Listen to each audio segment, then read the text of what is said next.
official ikipe y'igihugu y'u Rwanda Amavubi imaze kubona umutoza mushyashya. Gusa nyuma y'amasaha make abanyarwanda batangiye kubyakira bitandukanye. Kuri Instagram Ferwafa ikimara gukora post witwa Bonaventure Kwizera yahise avuga ati iyi graphique kabisa niyo nzima mbonye uwo bayikoreye we nta kigenda. Uwitwa Davis the OG ahita avuga ati murakoze kudusubiza inyuma turabashimiye ibyabazanye murabishoje ubu mwakegura noneho. Arangije aranarira cyane arahogora. Gusa sabo gusa bakomentinze kuko hari n'ababona ko u Rwanda rwahisemo neza kandi ibintu bishobora kuzagenda neza. Uko nk'uwitwa Kwizera King Node yahise avuga ati nge navuga ko murebye kure kuko u Rwanda araruzi welcome again coach. Uyu mutoza batarimo kuvugaho rumwe ni muntu ki bitebye ese ubundi katari bwo bwa mbere atoje u Rwanda ubundi imbere yarugejeje kuki. Je suis Jeremy iyi ni the full picture. Stephen Constantine umutoza w'Amavubi kuri iyi saha yahagaritse gukina umupira nk'uwabigize umwuga ku myaka 26 bitewe n'imvune. Mu 1990 atangira umwuga w'ubutoza. 92 atangirira mu ikipe yitwa Apollo mu batarengeje imyaka 21 muri Leta Zunze Ubumwe za Amerika. Ibyo yabikoze kugeza 94.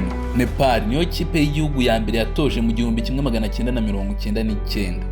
Uyu musaza w'imyaka 63 akaba afite experience y'imyaka irenga 30 nk'umutoza. Ari kumwe n'Ubuhinde mu 2002 yatwaye LG Cup muri Vietnam. Arongera kandi atwara Ubuhinde mu gikombe cya AFC Asian Cup biba n'inshuro yabo ya mbere mu myaka 51 aho hari 2019. Ari kumwe n'ubu Buhinde yatwaye SAF Championship aho ni mu 2015. Arongera kandi atwara International Cup mu 2018. Kuri ranking ya FIFA isohoka buri kwezi yavanye Ubuhinde ku mwanya w'173 abugeza ku mwanya wa 96 mu mikino yo gushaka itike yo kujya mu gikombe cy'isi mu 2023 atoza Pakistan. Iki gihugu nibwo cyari gishoboye gutsinda ikipe iyo ari yo yose muri iyi mikino.